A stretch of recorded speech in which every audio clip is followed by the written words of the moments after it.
Hello students, welcome back to the math classes. Students देखिए, आज हम जो आपका ज्योमेट्रिक प्रोग्रेशन का चैप्टर स्टार्ट कर रखा था उसकी लास्ट एक्सरसाइज बची हुई है आपकी ज्योमेट्रिक मीन। ठीक है, उसको कंप्लीट करेंगे। तो सबसे पहले आपके पास आता है कि what is geometric mean. Geometric mean आपका होता क्या है? तो देखो, जो आपका अर्थमेटिक मीन करता था एपी में, वही काम आपका ज्योमेट्रिक मीन किस में करता है? जीपी में। जैसे एपी में आपके पास मान लो ए और बी दो नंबर थे, तो ए को आपने अर्थमेटिक मीन कहा था ए और बी का कब? When A is equal to A plus B by two. ठीक है। सिमिलरली ज्योमेट्रिक मीन किसको बोलोगे आप?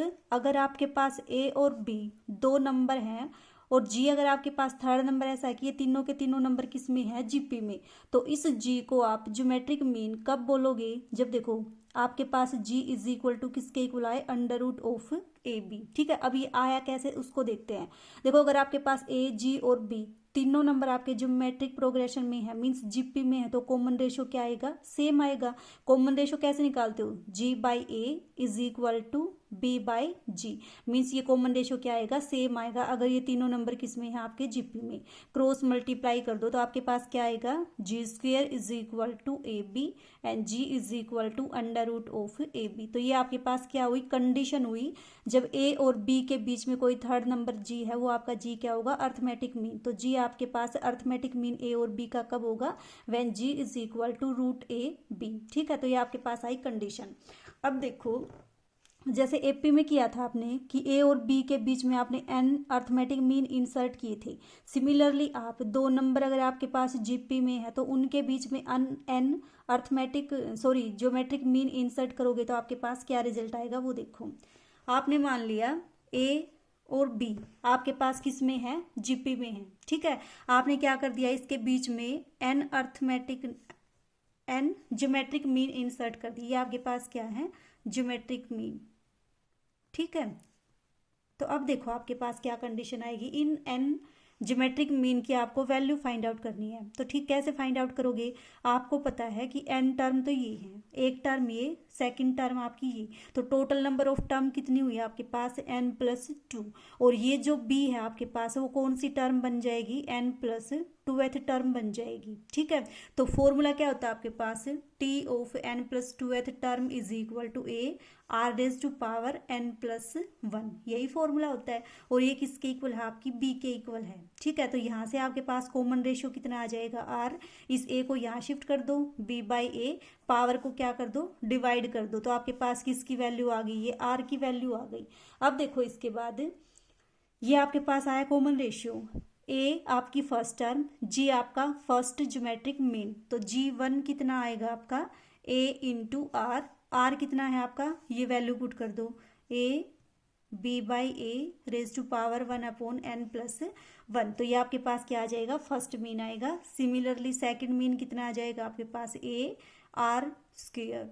ए आपका एज इट इज, आर की वैल्यू कितनी है? बी बाई ए, और पावर कितनी है आपके पास? एन प्लस वन, और पावर टू थी तो यहाँ पे टू आ जाएगा। तो इसी तरह से आपके पास जो लास्ट ज्योमेट्रिक मीन है वो क्या आएगा? देखो, G N is equal to one था तो पावर आर की वन, टू था तो आर की पावर टू, अगर एन है तो आपके पास आर की पावर कितनी आएगी? एन पावर आएगी। तो ये क्या बनेगा आपके पास? A into B by A power N, और आपका एन प्लस वन। तो इस तरह से आपके पास अगर दो नंबर जीपी में हो, उनके बीच में आपको एन ज्योमेट्रिक मीन इंसर्ट करने हो तो आप इस तरीके से इंसर्ट करोगे और उनकी वैल्यू को फाइंड आउट करोगे। ठीक है। एपी में किया था ये काम हमने बिल्कुल अच्छे से, सेम आपका जीपी में है। अब देखो उसके बाद आप एग्जाम्पल फर्स्ट का फर्स्ट पार्ट देखो। ठीक है। क्या गिवन है आपको? 3 और 4 3 2, इसके बीच में आपको 3 ज्योमेट्रिक मीन इंसर्ट करनी है। तो आपने मान लिया G1 G2 G3, ये आपके पास क्या है? 3 ज्योमेट्रिक मीन। ठीक है। अब देखो ये सारे जीपी में है, तीन टर्म ये, फोर्थ और फिफ्थ, तो ये कौन सी टर्म बनेगी आपके पास? फिफ्थ टर्म बनेगी। अब T5 का फॉर्मूला क्या होता है? A R raise to power four. ठीक है। अब देखो ए की वैल्यू तो कितनी है आपकी? 3, और आर की वैल्यू हम फाइंड आउट करेंगे क्योंकि आपके पास T5 गिवन है, तो T5 की वैल्यू पुट कर दो 432, this is equal to A की value 3, R raise to power 4, this is equal to, अगर आप इसको इससे डिवाइड करोगे तो कितने पे जाएगा, R raise to power 4 is equal to 144। अब क्या करो, इसकी पावर 1/4 ले दो, तो आपके पास कितना आ जाएगा, ये आर इज इक्वल टू 2√3 के इक्वल आएगी आपके पास आर की वैल्यू। ठीक है, तो आपके पास आर भी आ गया, अब ए भी आ गया, तो G1 कितना आएगा आपका, ए इंटू आर, ए कितना है आपका 3, आर कितना है 2√3, तो आपके पास कितनी आएगी 6√3। सिमिलरली G2 कितना है आपका, ए आर स्क्वेयर, ए कितना है आपका 3, आर स्क्वेयर कितना आएगा 2√3 का स्क्वेयर, तो किसके इक्वल आएगा, 2 दूनी 4, 4 तिये 12, और आपके पास 3, ये कितना आ गया आपके पास 36। सिमिलरली G3 किसके इक्वल आएगा, A R raise to power 3 and this is equal to 3 into 2√3 power 3।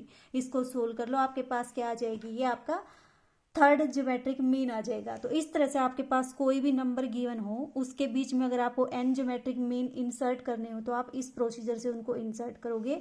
Last term की हेल्प से और फर्स्ट टर्म की हेल्प से आप कॉमन रेशियो फाइंड आउट करोगे, फिर इस फर्स्ट टर्म और कॉमन रेशियो की हेल्प से आप इन टर्म को फाइंड आउट करोगे इस फॉर्मूले से। ठीक है, 2 मार्क्स के लिए इंपॉर्टेंट है ये वाले क्वेश्चन, इनको भी अच्छे से करना।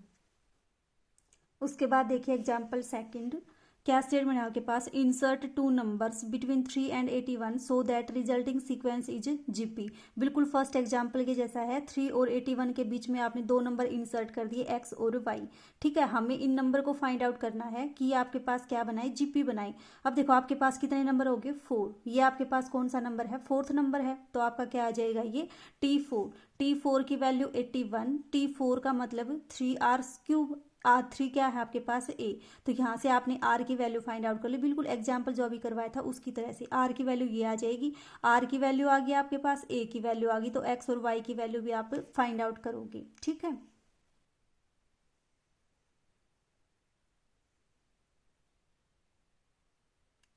जो ये नेक्स्ट एग्जाम्पल्स हैं इनको नेक्स्ट वीडियो में करेंगे।